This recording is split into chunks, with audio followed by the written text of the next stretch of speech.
السلام علیکم ورحمۃ اللہ وبرکاتہ۔ بچوں، آج ایک کہانی پڑھیں گے، آخری سفر۔ کیش ایک جزیرہ تھا۔ حضرت سعدی سیاحت کرتے کرتے ایک دن اس جزیرے پر جا پہنچے۔ حضرت سعدی یہاں پیش آنے والے واقعات کو یوں بیان فرماتے ہیں: جزیرہ کیش میں پہنچنے پر میری ملاقات ایک بڑے اور مالدار سوداگر سے ہوئی۔ اس کے ہمراہ 40 اونٹ تھے جن پر تجارتی سامان لدا ہوا تھا۔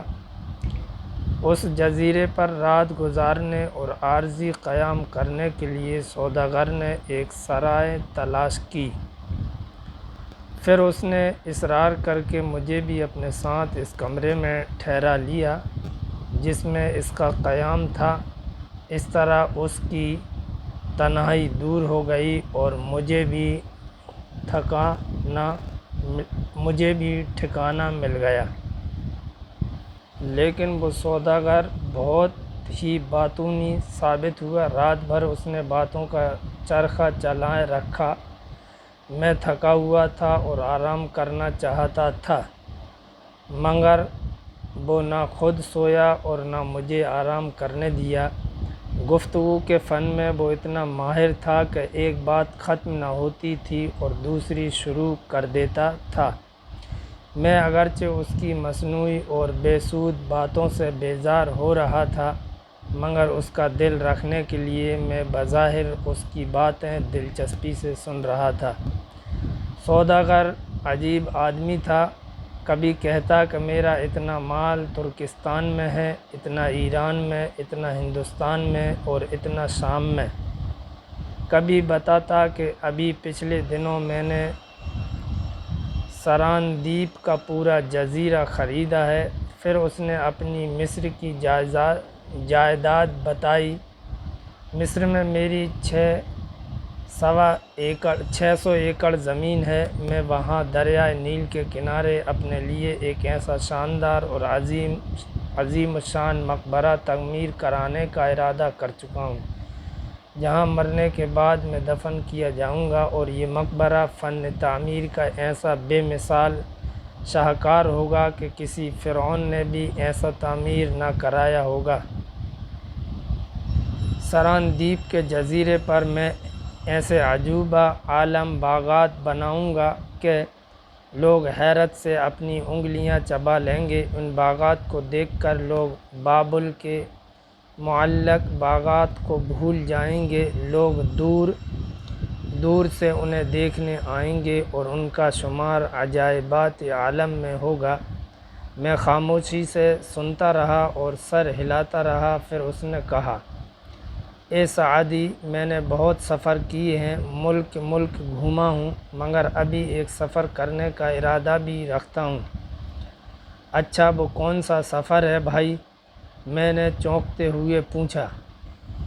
بس صرف ایک سفر، اس کے بعد میں دنیا میں الگ تھلگ ہو جاؤں گا اور باقی عمر اللہ تعالیٰ کی عبادت میں صرف کر دوں گا۔ اوہو، پتہ تو چلے کہ آخر تم اور کون سا سفر کرنا چاہتے ہو؟ میں نے حیرت سے پوچھا۔ سوداگر کہنے لگا: یہ بڑا لمبا سفر ہوگا سعدی۔ میں ایران کی گندھک چین لے جاؤں گا، فارس کی گندھک چین۔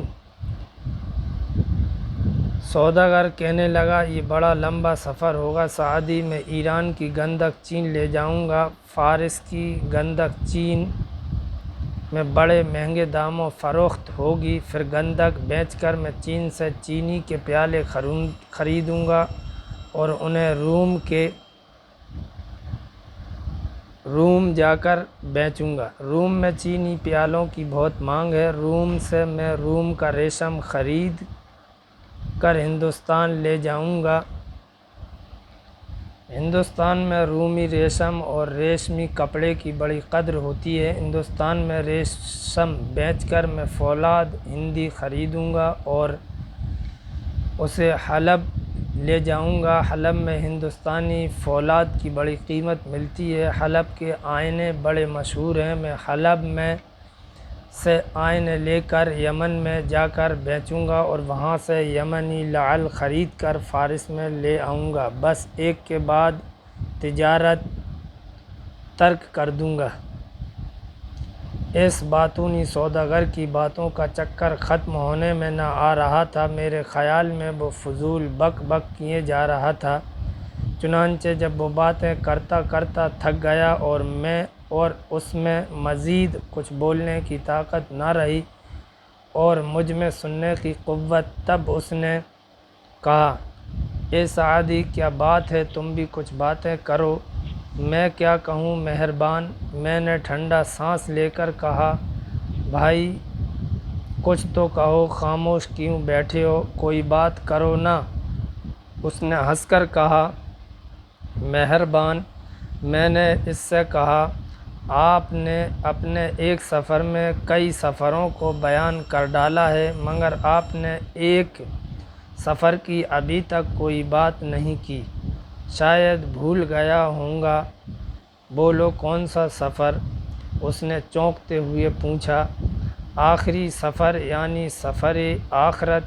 دنیا داری کی اتنی ڈھیر ساری باتوں میں کم از کم آخرت کی کوئی بات تو ہونی ہی چاہیے، آخر ہم سب نے یہ آخری سفر کرنا ہے۔